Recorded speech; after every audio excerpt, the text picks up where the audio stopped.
السلام علیکم ورحمۃ اللہ وبرکاتہ۔ میں آپ کا معالج حکیم راشد محمود علوی۔ آج کا میرا موضوع ہے پروٹین یوریا، جسے پروٹین فی البول یا پروٹین فی الادرار بھی کہتے ہیں۔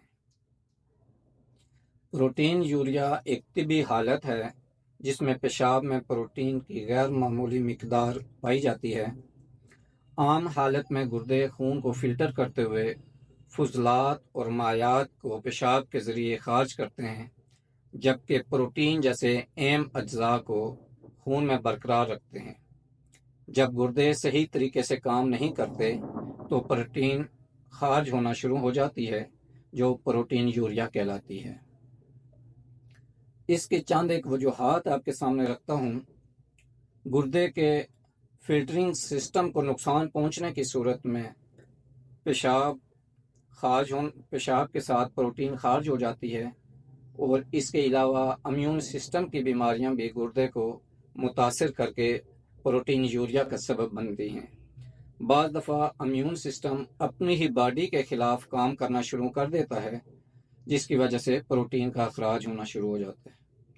اس کے علاوہ انفیکشن کی وجہ سے بھی پروٹین خارج ہوتی ہے، اور اس کے علاوہ شوگر، ہائی بلڈ پریشر، یہ دونوں حالتیں بھی جو ہیں وہ گردے کے فلٹر کو نقصان پہنچاتی ہیں، جس کی وجہ سے پروٹین یوریا ہو سکتا ہے۔ بعض مرتبہ عارضی طور پر بخار، شدید سردی، تناؤ یا جسمانی مشقت، پیاس میں اضافہ، پیشاب کی بہت زیادہ کمی یا زیادتی، متلی اور قے، بھوک کی کمی جو ہیں وہ پروٹین یوریا کا سبب بن سکتی ہیں۔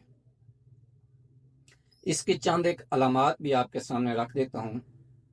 پروٹین یوریا کی ابتدائی مراحل میں واضح علامت کوئی بھی نہیں ہوتی، لیکن جب پیشاب میں پروٹین کی مقدار زیادہ خارج ہو جائے تو یہ علامات ہو سکتی ہیں۔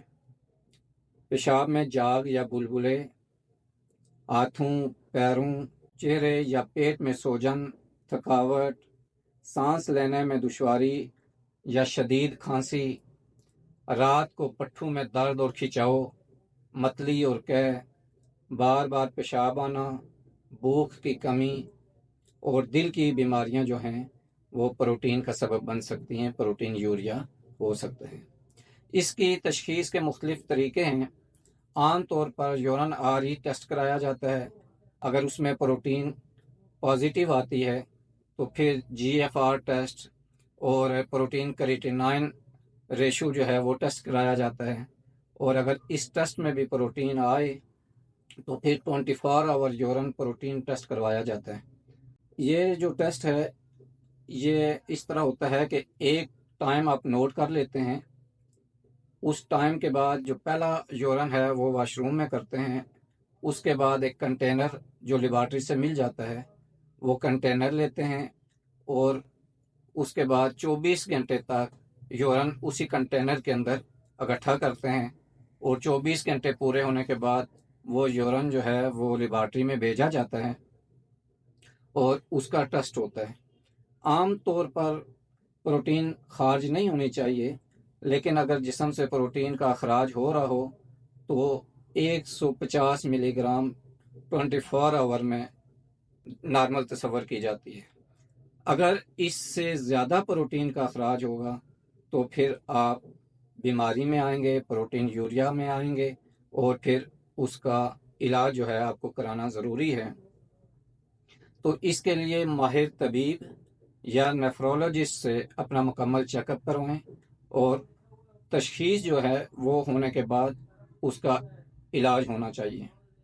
علاج ہمیشہ اسباب کے مطابق کیا جاتا ہے۔ اگر گردوں کی خرابی کی وجہ سے ہو تو پہلے اس کا سدباب کریں، اس کا علاج کریں۔ شوگر اور ہائی بلڈ پریشر، اس کے علاوہ انفیکشن اگر جسم میں ہو یا امیون سسٹم اپنی ہی باڈی کے خلاف کام کر رہا ہو تو اس چیز کو مد نظر رکھ کے، اسباب کو مد نظر رکھ کے علاج کیا جاتا ہے۔ عمومی طور پر اس میں کوئی بہت زیادہ پرہیز تو نہیں ہوتی، لیکن گوشت، نمک، کولڈ ڈرنکس اور پلاؤ چاول، یہ جو 4 چیزیں ہیں ان میں جتنی بھی احتیاط کی جائے وہ بہتر ہوگی۔ اور عمومی طور پر اگر گردوں کا ایشو ہے تو اس کے لیے انجیر کا استعمال جو ہے وہ بہت زیادہ فائدہ مند ہو سکتا ہے۔ آدھی پیالی عرق کاسنی کے اندر 2 سے 3 دانے انجیر کے رات کو بھگو کے رکھ دیں اور صبح و نہار میں انجیر نکال کے کھا لیں اور اوپر سے وہ عرق جو آدھی پیالی تھی وہ پی لیں۔ سبزیوں کا استعمال اس میں فائدہ مند ہے۔ واک جو ہے اس کے لیے وہ بھی بہت ضروری ہے۔ اپنا لائف سٹائل کو چینج کریں گے تو انشاءاللہ آپ اس بیماری پہ قابو پا سکتے ہیں۔ اللہ تعالیٰ آپ کا حامی و ناصر ہو۔